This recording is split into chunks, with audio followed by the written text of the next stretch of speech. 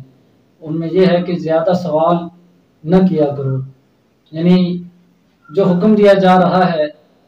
اس حکم کی بجا آوری کیا کرو، بجائے اس کے کہ سوالات کر کے اپنا وقت ضائع کرو۔ اور تیسری چیز یہ بتائی کہ مال ضائع کرنے کو بھی ناپسندیدہ قرار دیا گیا ہے۔ ناظرین کرام،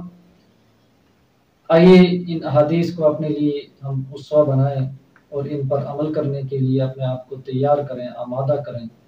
اور دنیا اور آخرت کے اجر و ثواب کو سمیٹیں۔ ناظرین، ایک اور حدیث مبارکہ ہے، اس میں ظالموں سے علیحدہ رہنے اور ان کے ظلم میں ان سے عدم تعاون کی فضیلت کا بیان ہے۔ کعب بن عجلہ رضی اللہ عنہ بیان کرتے ہیں، رسول اللہ صلی اللہ علیہ وسلم ہمارے پاس تشریف لائے جبکہ ہم 9 آدمی تھے۔ آپ نے فرمایا، ان قریب میرے بعد امراء ہوں گے، جس نے ان کے جھوٹ کی تصدیق کی اور ان کے ظلم پر اعانت کی، پس وہ مجھ سے ہے نہ میں اس سے ہوں،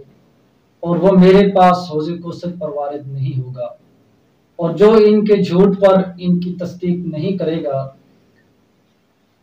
اور ان کے ظلم پر ان کی مدد نہیں کرے گا تو وہ مجھ سے ہے اور میں اس سے ہوں، اور وہ میرے پاس حوض کوثر پر بھی وارد ہوگا۔ ناظرین کرام، حدیث مبارکہ یہ بتلا رہی ہے کہ اگر کسی کے جھوٹ کی تصدیق کی جائے اور اس کے ظلم پر اس کی مدد کی جائے تو رسول اللہ صلی اللہ علیہ وسلم نے یہ وعید سنائی ہے کہ وہ نہ مجھ سے ہے اور نہ میں اس سے ہوں، یعنی ایسے شخص سے میرا کوئی تعلق نہیں ہے، میری کوئی ہمدردی، میرے کوئی محبت ایسے شخص سے نہیں ہے جو اس طرح کا عمل کرتا ہے، یعنی وہ جھوٹ کا ساتھی ہے اور ظلم پر مدد کرنے والا ہے، اور ایسے شخص کو رسول اللہ صلی اللہ علیہ وسلم کے حوض پر بھی جو آنے کی اجازت نہیں دی جائے گی روز محشر۔ اس کے مقابلے میں یہ فرمایا کہ جو ایسے حکمرانوں کے جھوٹ پر ان کی تصدیق ان کی نہیں کرے گا اور ظلم پر ان کی مدد نہیں کرے گا تو ایسا شخص وہ مجھ سے ہے اور میں اس سے ہوں، اور وہ حوض کوثر پر بھی وارد ہوگا۔ ناظرین، یہ حدیث مبارکہ ہماری آنکھیں کھولنے کے لیے کافی ہے۔ آئیے ہم اپنی اصلاح کریں اور اپنے آپ کو قرآن کی اس آیت کی مصداق بنائیں، وَتَعَاوَنُوا عَلَى الْبِرِّ وَالتَّقْوَىٰ وَلَا تَعَاوَنُوا عَلَى الْإِثْمِ وَالْعُدْوَانِ، یعنی نیکی اور بھلائی کے کاموں میں مدد کیا کرو، تعاون کیا کرو ایک دوسرے کا، اور گناہ کے کاموں میں ایک دوسرے کی مدد نہ کیا کرو۔ ناظرین، زبان کی حفاظت کرنا اور سچی اور سیدھی بات کہنا یہ بھی ایک مسلمان کا، ایک مومن کا وتیرہ ہونا چاہیے۔ اس کی فضیلت بھی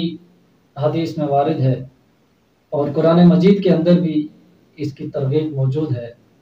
سورہ احزاب کے اندر اللہ تعالیٰ نے ارشاد فرمایا، یا ایھا الذین آمنوا اتقوا اللہ وقولوا قولا سدیدا